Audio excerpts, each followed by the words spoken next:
ජාතිවාදී ගුවන් තරංග වියමන නාගරික වනාන්තර සදාචාරාත්මක පාරිසරික සහ සමාජමය වෙනසක් ඔස්සේ රට නව දිශානතියකට ගෙන යාම උදෙසා ආරම්භ කළ ක්ලීන් ශ්‍රී ලංකා වැඩසටහනේ තවත් ව්‍යාපෘතියක් වන්නේ නාගරික වනාන්තර ඇතිකිරීමේ ව්‍යාපෘතියයි. මෙහි පළමු අදියරය යටතේ පෑලියගොඩ සහ ඔරුගොඩවත්ත ප්‍රදේශවල නාගරික හරිත කලාප ස්ථාපිත කිරීමේ කටයුතු ආරම්භ විය.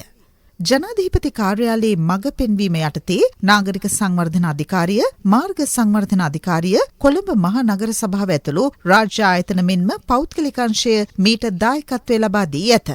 නාගරික වනාන්තර ව්‍යාපෘතිය රාජ්‍යාංශය, පෞද්ගලික අංශය සහ පුරවැසි හවුල්කාරීත්වයේ ඒකාබද්ධ ප්‍රයත්නයකි. තවත් එක් රුක් රෝපණ වැඩසටහනක් වෙනුවට ක්‍රමවත් දීර්ඝකාලීන වැඩපිළිවෙලක් යටතේ හරිත කලාප ස්ථාපිත කිරීම ව්‍යාපෘතියේ සුවිශේෂීත්වයයි.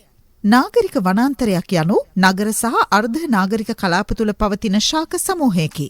ස්වභාවිකව හටගත් පරිසර පද්ධති සහ මිනිසා විසින් ස්ථාපිත කරන ලද සැලසුම් සහගත හරිත කලාප යන දෙවර්ගයම මීට අදාළ වේ. ගස් සමූහයකට පමණක් සීමා නොවී ක්‍රියාකාරී පාරිසරික පද්ධතියකට අවකාශ සැලසීම මෙහිදී සිදුවේ. දැනට නාගරික කලාපාශ්‍රිතව පවතින පරිසර පද්ධති ආරක්ෂා කරමින් පවත්වාගෙන යන අතරම නව හරිත කලාප ඇති කිරීම මෙහි පදනමයි.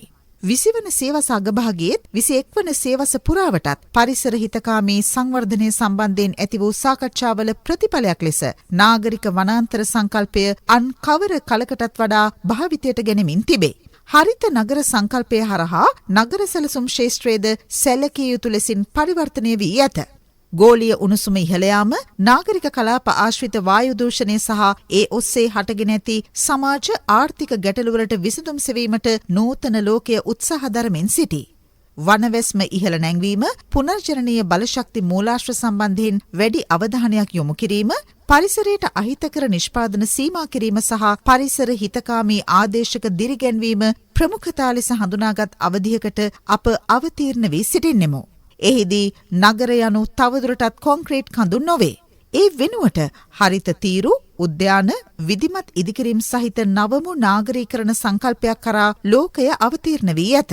අද ලෝකයේ දියුණුම නගර තුළ පවා නාගරික වනාන්තර සඳහා සැලකිය යුතු ඉඩක් වෙන්කොට ඇත. කාර්යබහුල නිව්යෝක් නගරයේ හරිත කලාපයන් තුළ ගස් මිලියන 5කට අධිකව රෝපණය කොට ඇත. ලෝක ආර්ථිකයේ කේන්ද්‍රස්ථානයක් මෙන්ම ලෝකයේ අධිකම ජනගණත්වයක් සහිත සිංගප්පූරුවේ වනවැස්ම 21%කි. ජර්මනියේ බර්ලින් නගරයේ පාලනාධිකාරිය 20%ක වනවැස්මක් නඩත්තු කිරීමට සමත්ව ඇත. ශ්‍රී ලංකාවේ නාගරික සංවර්ධනයද ගෝලීය තිරසර සංවර්ධන ප්‍රවණතා සමග අනුවර්තනය වීම සතුටට කරුණකි. නාගරික ප්‍රදේශ තවදුරටත් පීඩාකාරී රථවාහන තදබද, ශබ්ද දූෂණය සහ කාර්ය බහුලත්වයෙන් පිරුණු කලබලකාරී වටපිටාවක් විය යුතු නැත.